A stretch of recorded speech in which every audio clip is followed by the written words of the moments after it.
જે પ્રમાણેનો માહોલ સર્જાયો છે એ પ્રમાણે અત્યારે એવું નથી લાગતું કે કાલે બંધ થઈ જાય ને પછી, એટલે એની અસરો બધા દેશોમાં પડી છે. એવું નથી કે આપણા ભારત દેશની વાત છે, પણ આપણી પાસે એટલું સારું નેતૃત્વ છે. માન્ય વડાપ્રધાન શ્રી નરેન્દ્રભાઈ, અમિતભાઈ પૂરતું ધ્યાન, જેને કહેવાય કે પૂરતું ધ્યાન રાખી રહ્યા છે. અને એ ધ્યાનના હિસાબે અમને પણ આપણે હંમેશા નાના માણસનો વિચાર માન્ય વડાપ્રધાનશ્રીએ કર્યો, અને એના કારણે જ આજે એક્સાઇઝ ડ્યુટી ઘટાડીને હજુ પણ પેટ્રોલ ડીઝલનો ભાવ ન વધે એના ઉપર પૂરતું ફોકસ કર્યું છે. પણ હવે આપણી ધીરજ રાખવાનો સમય છે.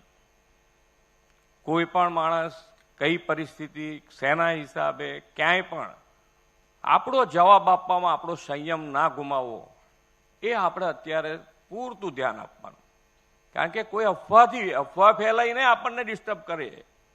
અત્યારે બીજું કંઈ ના ફાવે તો આ કચ્છ કરે. એમને એ ખબર નથી કે ભાઈ આ સમય એવો નથી કે જેમાં રાજકારણ થાય.